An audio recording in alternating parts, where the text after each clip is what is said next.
bahwa berkenaan dengan frase wajib belajar minimal pada jenjang pendidikan dasar tanpa memungut biaya dalam pasal 34 ayat 2 Undang-Undang 20 2003 yang secara eksplisit penerapannya hanya berlaku bagi sekolah negeri. Hal tersebut menimbulkan kesenjangan akses pendidikan dasar bagi peserta didik yang terpaksa bersekolah di sekolah atau madrasah swasta akibat keterbatasan daya tampung sekolah negeri, sebagaimana didalilkan para pemohon. Menurut Mahkamah, dalam kondisi demikian, negara tetap memiliki kewajiban konstitusional untuk memastikan bahwa tidak ada peserta didik yang terhambat dalam memperoleh pendidikan dasar hanya karena faktor ekonomi dan keterbatasan sarana pendidikan dasar. Oleh karena itu, frase tanpa memungut biaya dalam norma aku memang dapat menimbulkan perbedaan perlakuan bagi peserta didik yang tidak mendapatkan tempat di sekolah negeri dan harus bersekolah di sekolah atau madrasah swasta dengan beban biaya yang lebih besar. Sebagai ilustrasi, pada tahun ajaran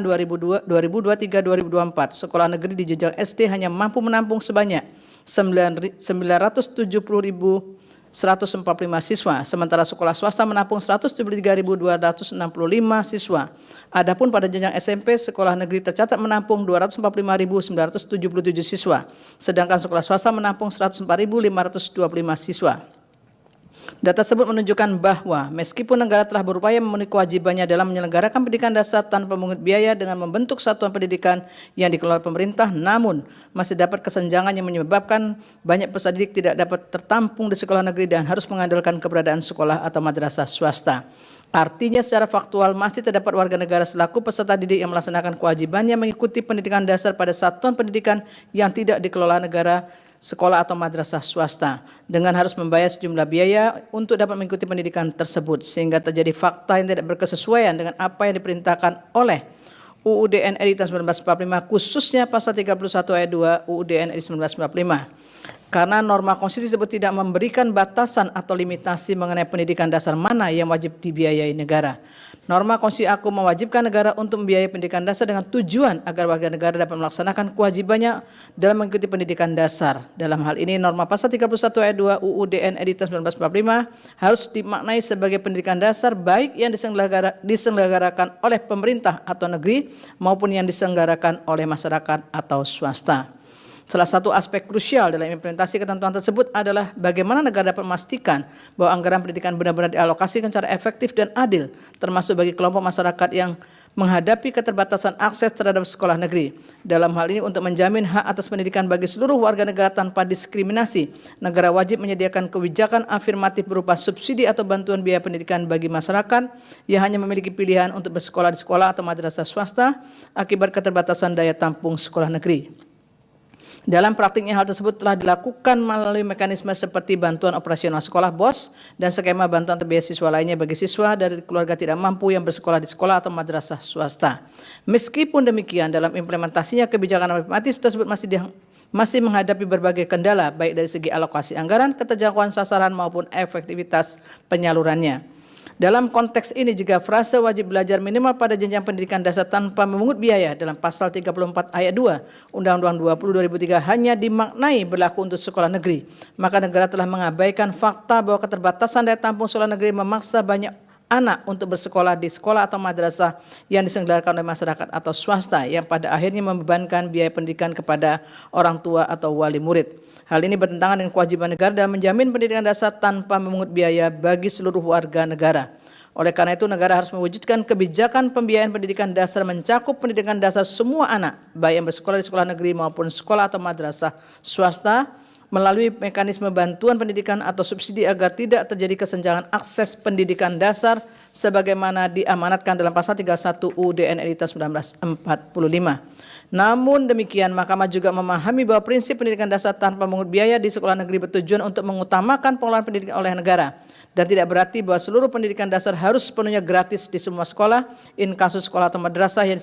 diselenggarakan oleh masyarakat atau swasta. Secara ideal, frase dibiayai oleh negara sebagaimana diamanatkan oleh konstitusi diharapkan berujung pada pendidikan dasar yang tidak memungut biaya, sehingga seluruh peserta didik dapat mengikuti pendidikan dasar. Terlebih, hal tersebut dilakukan dalam rangka menjalankan kewajibannya mengikuti pendidikan dasar yang merupakan bagian dari pemenuhan hak atas ekonomi, sosial, budaya atau ekosop. Meskipun demikian, sifat pemenuhan hak pendidikan sebagai bagian dari hak ekosop tersebut pada prinsipnya berbeda dengan sifat pemenuhan hak sipil politik yang bersifat segera atau promptly, dengan mengurangi sedemikian rupa campur tangan negara dalam pelaksanaan hak tersebut. Sementara itu terkait dengan sifat pemenuhan hak EKSOP dapat dilakukan secara bertahap sesuai dengan kondisi kemampuan negara karena pemenuhan hak EKSOP senantiasa berkaitan dengan ketersediaan sarana, prasarana, sumber daya dan anggaran. Oleh karena itu perwujudan pendidikan dasar yang tidak memungut biaya berkenaan dengan pemenuhan hak EKSOP dapat dilakukan secara bertahap sesuai dengan secara selektif dan afirmatif tanpa memunculkan perlakuan diskriminatif. Berkenaan dengan kemampuan pemenuhan secara bertahap tersebut, perlu diingat bahwa satuan pendidikan yang didirikan dan diselenggarakan oleh masyarakat dalam bentuk sekolah atau madrasah swasta sebagai penerapan Undang-Undang 20/2003 telah eksis jauh sebelum Undang-Undang AKU disahkan atau sebelum dibentuknya sistem pendidikan nasional sebagaimana amanat konstitusi. Bahkan sejumlah satuan pendidikan telah menyelenggarakan bahkan sejumlah satuan pendidikan telah menyelenggarakan kegiatan pendidikan yang mencakup peserta didik usia pendidikan dasar sejak masa pra-kemerdekaan. Oleh karena itu, eksistensi satuan pendidikan yang didirikan masyarakat atau sekolah madrasah swasta juga turut berperan dalam pemenuhan kewajiban konstitusional bagi warga negara untuk mengikuti pendidikan dasar dalam upaya mencerdaskan kehidupan bangsa. Mahkamah memahami bahwa seluruh sekolah atau madrasah swasta di Indonesia yang turut menyelenggarakan pendidikan dasar tidak dapat diletakkan dalam satu kategori yang sama berkenaan dengan kondisi pembiayaan yang melatar belakangi adanya pungutan biaya kepada peserta didik. Selain itu, sejumlah sekolah atau madrasah swasta juga menerapkan kurikulum tambahan selain kurikulum nasional yang telah ditetapkan oleh pemerintah seperti kurikulum internasional atau keagamaan yang merupakan kekhasan atau dijadikan nilai jual keunggulan sekolah dimaksud. Sekolah-sekolah seperti ini tentunya berpengaruh terhadap motivasi atau tujuan dari peserta didik yang mengikuti pendidikan dasar di sekolah atau madrasah dimaksud, sehingga warga negara yang mengikuti pendidikan dasar di sekolah atau madrasah tersebut tidak sepenuhnya didasarkan atas tidak tersedianya akses terhadap sekolah negeri. Dalam kasus ini peserta didik secara sadar memahami konsekuensi pembiayaan yang lebih tinggi sesuai dengan pilihan dan motivasinya ketika memutuskan untuk mengikuti pendidikan dasar di sekolah atau madrasah tertentu. Oleh karena itu, dalam rangka menekan pembiayaan yang dapat membebani peserta didik, khususnya dalam pemenuhan kewajiban mengikuti pendidikan dasar, negara harus mengutamakan alokasi anggaran pendidikan untuk penyelenggaraan pendidikan dasar termasuk pada sekolah atau madrasah swasta yang diselenggarakan oleh masyarakat dengan mempertimbangkan faktor kebutuhan dari sekolah atau madrasah swasta tersebut. Dalam rangka memastikan efektivitas bantuan pendidikan dari pemerintah dengan nama atau istilah apapun bagi peserta didik yang bersekolah di satuan pendidikan dasar pemerintah atau pemerintah daerah serta bersekolah di satuan pendidikan dasar yang diselenggarakan oleh masyarakat, sekolah atau madrasah swasta, Mahkamah berpendapat bahwa sepanjang berkenaan dengan bantuan pendidikan untuk kepentingan peserta didik yang bersekolah di sekolah madrasah swasta, maka tetap hanya dapat diberikan kepada sekolah madrasah swasta yang memenuhi persyaratan atau kriteria tertentu berdasarkan peraturan perundang-undangan. Hal ini untuk menjamin bahwa sekolah madrasah swasta yang memperoleh bantuan pendidikan tersebut dikelola sesuai dengan standar yang diatur dalam peraturan perundang-undangan serta memiliki mekanisme tata kelola dan akuntabilitas dalam pengelolaan anggaran pendidikan termasuk yang perolehannya berasal dari bantuan pemerintah. Berkenaan dengan kebutuhan bantuan pemerintah sebagai bentuk perwujudan kewajiban konstitusional pemerintah untuk membiayai pendidikan dasar sebagaimana diamanatkan pasal 31 ayat 2 UUD RI tahun 1945, Mahkamah mempertimbangkan pula fakta bahwa terdapat sekolah madrasah swasta yang selama ini menerima bantuan anggaran dari pemerintah seperti program BOS atau program beasiswa lainnya, namun tetap mengenakan atau memungut biaya penyelenggaraan pendidikan di sekolah masing-masing dari peserta didik guna memenuhi kebutuhan penyelenggaraan kegiatan pendidikan sekolahnya. Di samping itu terdapat pula sekolah madrasah swasta yang tidak pernah atau tidak bersedia menerima bantuan anggaran dari pemerintah serta menyelenggarakan kegiatan pendidikan bagi peserta didiknya dengan berbasis pembayaran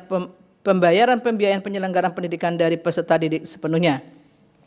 Terhadap sekolah atau madrasah swasta demikian menurut Mahkamah menjadi tidak tepat dan tidak rasional jika dipaksakan tidak boleh lagi mengenakan atau memungut biaya penyelenggaraan kegiatan pendidikan mereka dari peserta didik sama sekali. Sementara di sisi lain kemampuan fiskal anggaran pemerintah untuk memberikan bantuan biaya penyelenggaraan pendidikan dasar bagi satuan pendidikan yang diselenggarakan masyarakat atau sekolah madrasah swasta yang berasal dari APBN dan APBD diakui juga masih terbatas sampai saat ini. Oleh karena itu menurut Mahkamah, meskipun tidak dilarang sekolah atau madrasah swasta sepenuhnya membiayai sendiri penyelenggaraan pendidikan yang berasal dari peserta didik atau sumber lain yang tidak bertentangan dengan peraturan perundang-undangan, namun terhadap sekolah madrasah swasta dimaksud tetap memberikan kesempatan kepada peserta didik di lingkungan sekolah madrasah swasta dimaksud untuk menjadi peserta didik dengan memberikan skema kemudahan pembiayaan tertentu, terutama bagi daerah yang tidak terdapat sekolah madrasah yang menerima pembiayaan dari pemerintah dan atau pemerintah daerah.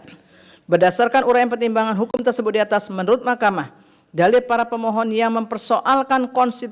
konstitusionalitas frase wajib belajar minimal pada jenjang pendidikan dasar tanpa memungut biaya dalam norma pasal 34 ayat 2 Undang-Undang 20 2003 yang menurut para pemohon menimbulkan multitafsir dan diskriminasi karena hanya berlaku untuk sekolah madrasah negeri adalah beralasan menurut hukum.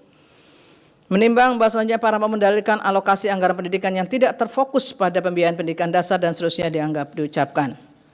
Bahwa norma pasal 31 ayat 4 UU DN RI tahun 1945 memang tidak merinci jenis pendidikan apa saja yang menjadi lingkup 20% dari anggaran pendidikan. Dalam hal ini pasal 1 angka 3 Undang-Undang 20 2003 telah menentukan sistem pendidikan nasional adalah keseluruhan komponen pendidikan yang saling terkait secara terpadu untuk mencapai tujuan pendidikan nasional. Ketentuan mengenai alokasi anggaran pendidikan yang ditetapkan sekurang-kurangnya 20% dari APBN dan APBD ini lebih lanjut ditentukan dalam pasal 49 Undang-Undang 20 2003 sebagai berikut dan seterusnya dianggap diucapkan.